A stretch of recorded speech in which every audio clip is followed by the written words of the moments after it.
if you look at everything, I'm pretty sure you can tell that everything's being digitized. Like online e-commerce is digitized. You buy things online, you don't buy it in a normal store.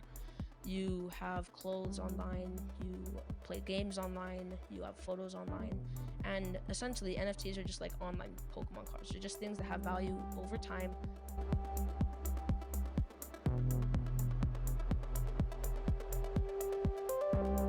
I'm excited to talk to you today. I've been doing a lot more crypto. I'm sure a lot of our listeners have been doing more crypto lately too. And you've been on the trend, years and years back when crypto was still a fraud. So, kind of tell me about that story. Why did you get started in crypto 4 years back?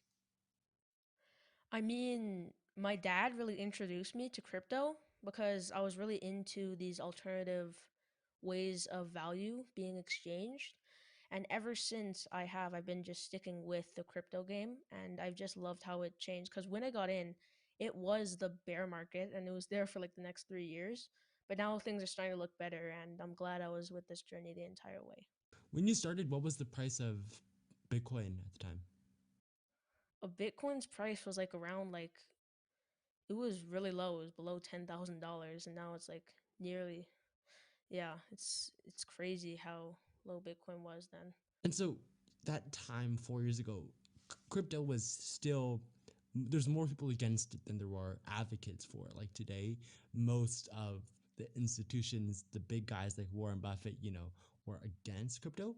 So what made you kind of be like, wait, there's something that's wrong here and I should do crypto? Well, honestly, it's the same thing with the internet. A lot of people were hating on it when it was first introduced back in like the 90s or 80s. But that's why I really like things that like seem that they aren't going to be successful, but see after 3 years, it's now like most people know about what cryptocurrency, what Bitcoin and Ethereum is. So honestly, I look for that in most things. If it's a law of hate, could be something there. Was there anything else that was part of it? Was it kind of did you see something in it that made it so different from everything else? I think the thing that made crypto different was that it was decentralized. Like there was no middlemen required to use it. It is more of a decentralized exchange. It's very safe, and people even called it like scams, hacking. It was like a hacker way to convert money, but it's just it's for digital ownership, and that's just really amazing to me.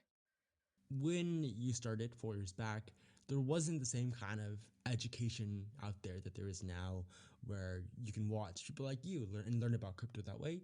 How did you learn the ropes of blockchain, decentralization, crypto?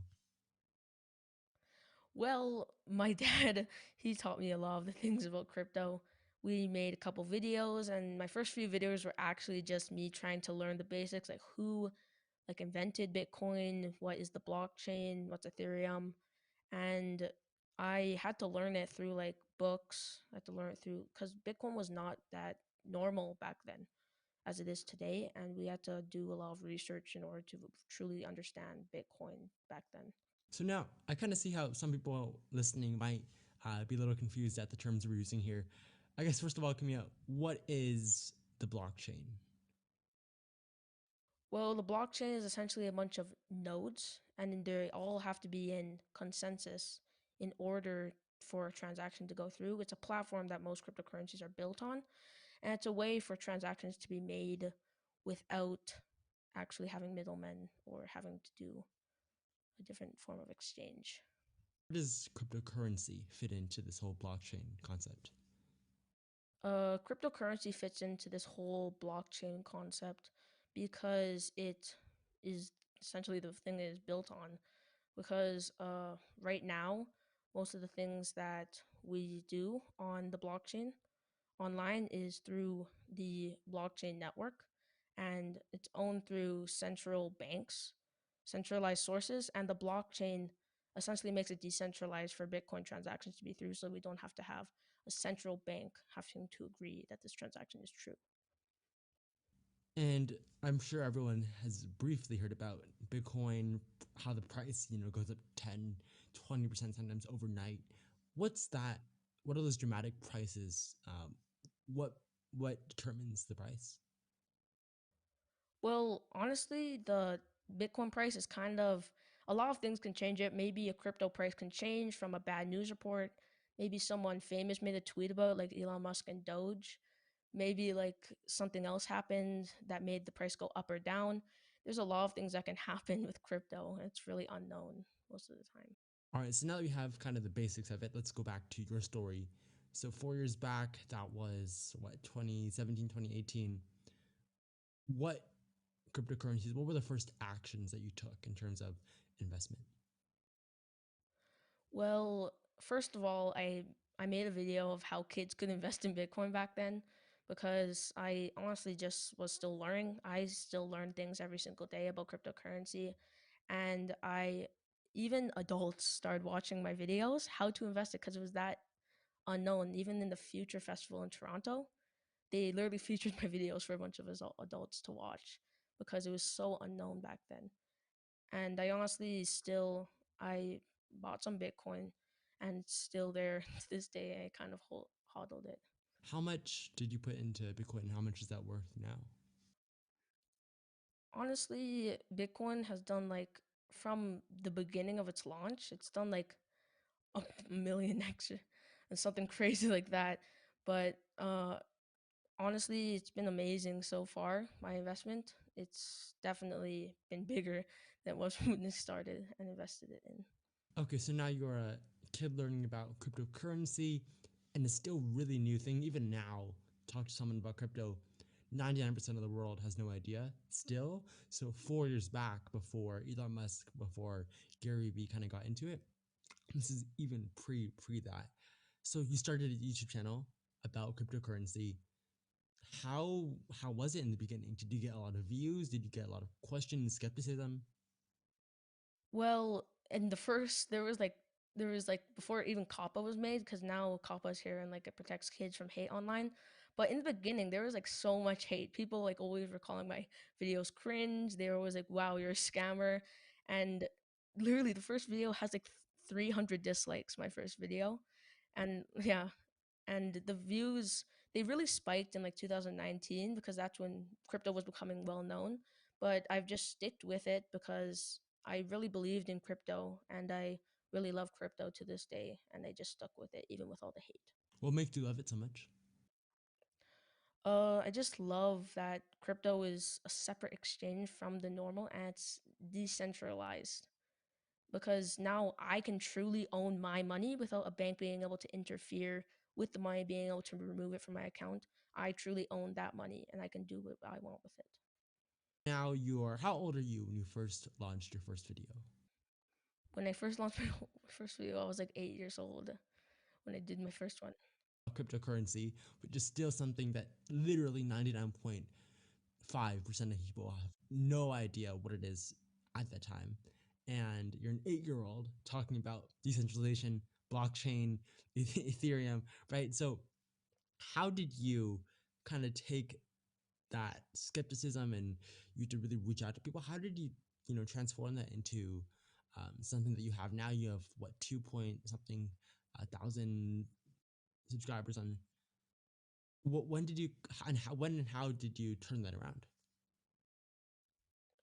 Well, it just takes time. Honestly, you just have to stick with it. Sometimes it's challenging at sometimes to have the motivation to upload the videos, to make the content.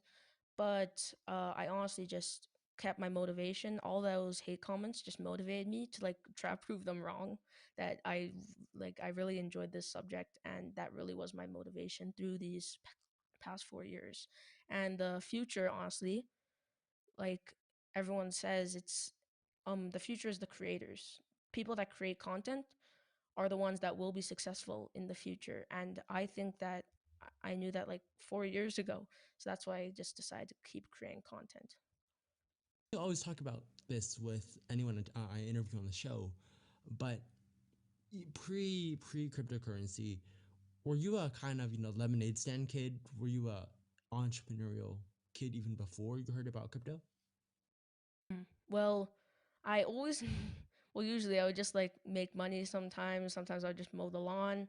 I always wanted to find a way to make some money because I was a pretty normal kid before cryptocurrency. I like enjoyed playing video games. I like playing Plants vs Zombies, and I sometimes had motivation to make money, and I just spent it. I used that money to buy like candy or stuff. But I've always had a few things. I've always had some motivation to always like create ever since I was like a couple not going I was like 3 years, not 3 years old, but like when I was like 6 or 7, I always like making money.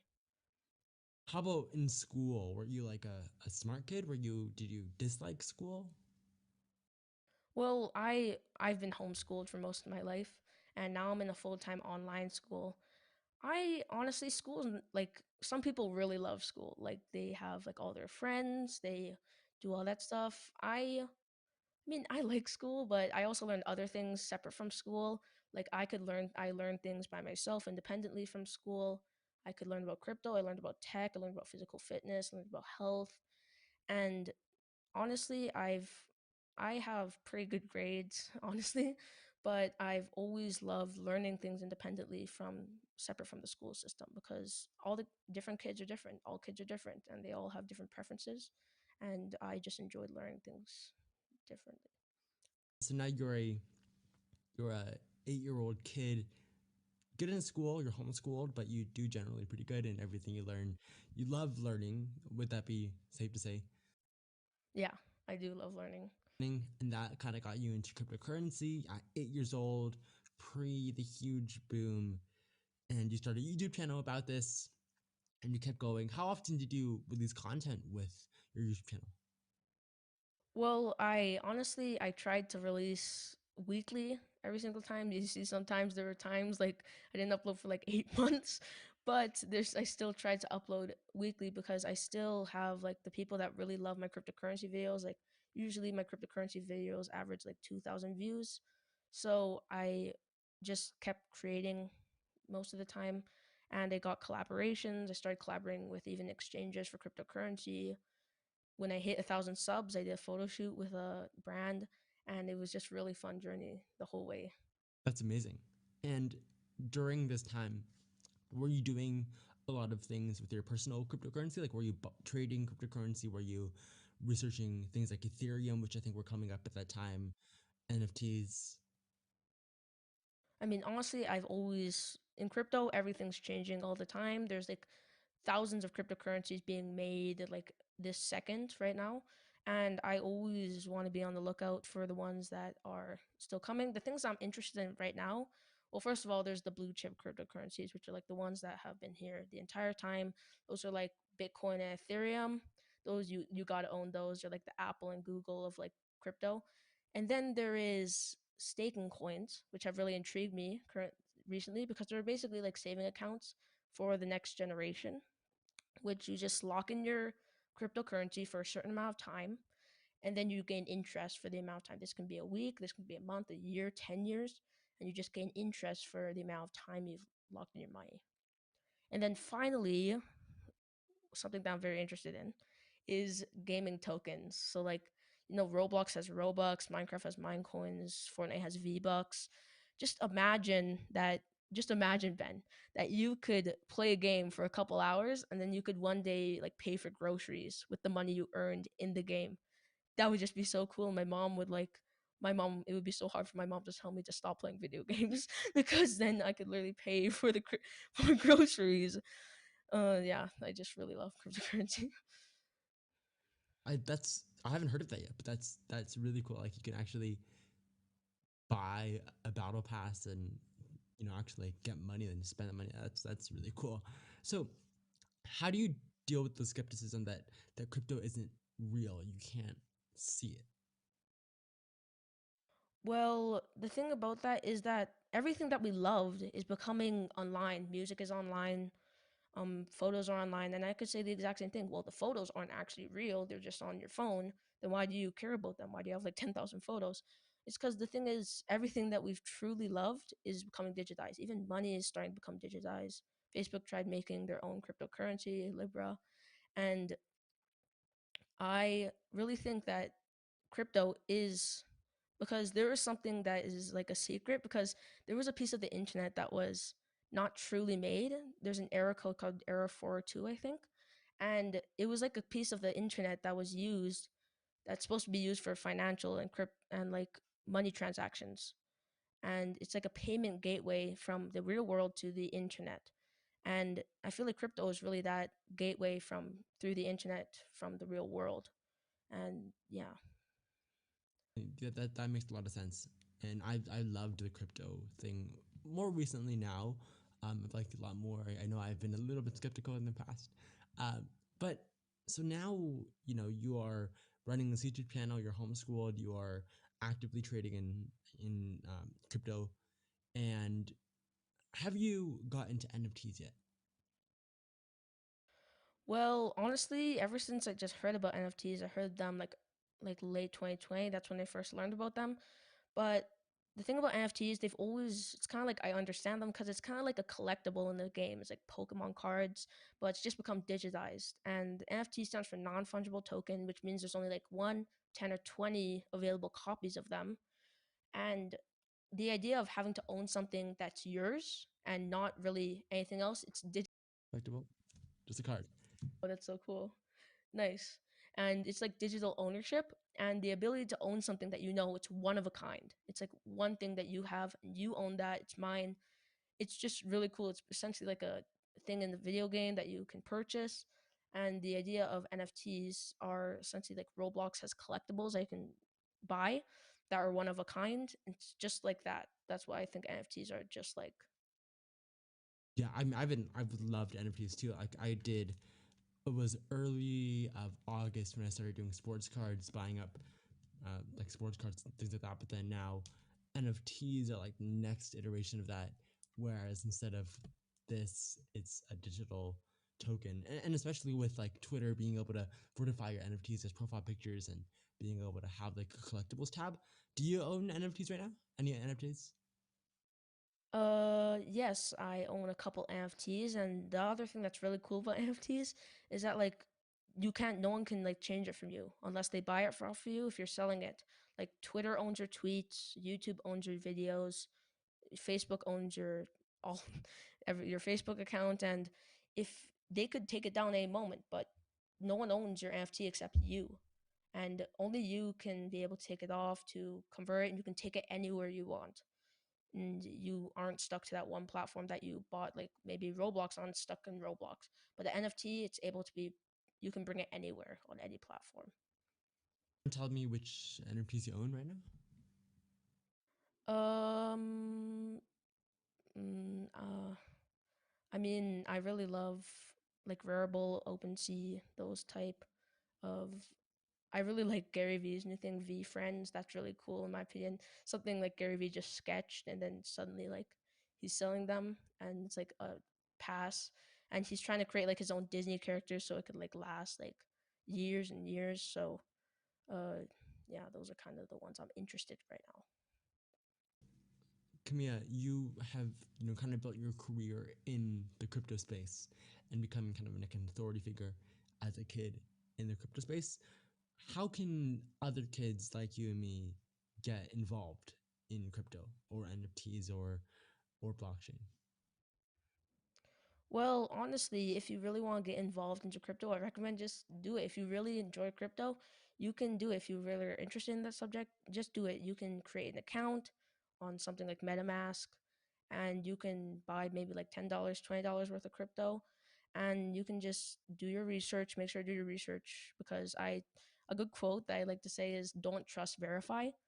So don't never trust something if you see it first, verify it that it's actually true, verify the source and just do your research for crypto because there is a lot of scams. There's like tens of thousands of cryptos and a lot of them are scams. So just do your research and create an account and a wallet if you really want to get into it. Those would you suggest, buying right now to hold? Well, honestly, just look for the ones that lasted the longest, like Bitcoin, Ethereum.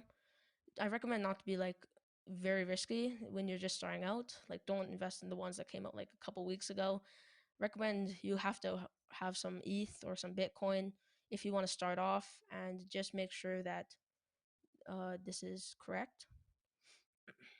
And don't do. Make sure a big red flag is that they are the founder of a cryptocurrency, but they're anonymous. Like you don't know who made this cryptocurrency. That's a big red flag for people that made cryptocurrency. That's one tip I want to give. How do you see the whole blockchain, and how do you see the world being changed and altered by the blockchain, crypto, NFTs in the next, 5, 10 years? I honestly think the world is gonna be heavily changed, like NFTs. It's gonna like 5 to 10 years. It's definitely gonna change the world. A lot of more digital ownership. They're gonna literally like, I bet like music producers like maybe Justin Bieber or something is gonna like sell an NFT for like his concerts and stuff. And I feel like everything's gonna be online. He's gonna like have his own tickets on NFTs, and only a couple people can do it. So I think the world is gonna be heavily changed by blockchain and Bitcoin. Like even El Salvador, its currency is now Bitcoin.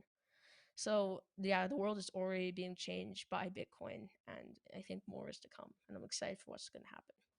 Now, what about the parents of the kids who are maybe interested in Bitcoin? They go to their parents. The parents are like, "Why would you pay $100 for this JPEG?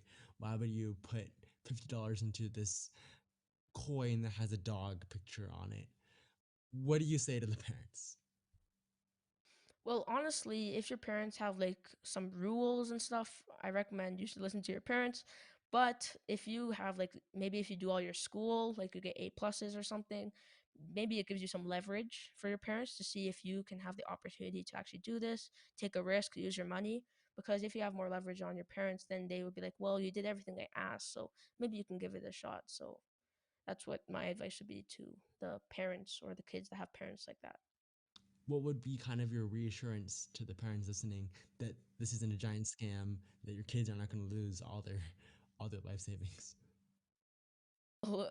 Reassurance is that if you look at everything, I'm pretty sure you can tell that everything's being digitized. Like online e-commerce is digitized. You buy things online, you don't buy it in a normal store. You have clothes online, you play games online, you have photos online. And essentially, NFTs are just like online Pokemon cards. They're just things that have value over time, one of a kind. And that's kind of my reassurance to the parents that think this is a scam. It's just a piece of value that's valuable to some people, and it just gives them self value. Like that one Beeple art that got sold for like $69 million. That's a piece of value that is value to the person that bought it. Now, I guess my one of my last questions to you would be to literally anyone listening, whether it's a kid or a parent, what would kind of be your warning about crypto? Like, are they going to miss out in 5 years if they don't get into set up a MetaMask now, buy some ETH, buy NFTs? What would be kind of your warning to them? Well, my warning, if they think they're like FOMOing out, they think they're gonna lose it. Well, I like this quote where it says, "The best time to plant a tree was 20 years ago. The best time is now." And the thing about crypto is that whenever you're early, you're always the person that wins the most. If you got into Bitcoin like 10 years ago, you would be a millionaire by now. But if I would like to say, do your research, make sure to do that. Be safe online. That's what my book, The Spiner, talks about. You have to be safe online. You got to know how to be a spy. You got to stay cool under pressure, and you got to not be easily tricked online by the scams. Just do your research. And last question, Kamea, of everything you've done, what got you into crypto? What keeps you into crypto? What got you interested in making a few bucks mowing lawns back in the day? What's one word that's kind of behind all your success? One word that's kind of behind my success is kind of like create. Just create. If you can do anything, if you create a piece of art, if you create a song, if you sing, play piano, if you create a code online, if you can code, just create, because the people that can create are some of the most valuable people. Like even like Google is hiring people that know how like edit, know how to do video graphics, and they don't even like graduate like college or any of that stuff. And if you can create, that skill is one of the most important things, Ben. If you know how to create, you will be successful in the new age to come. I love it and I totally agree.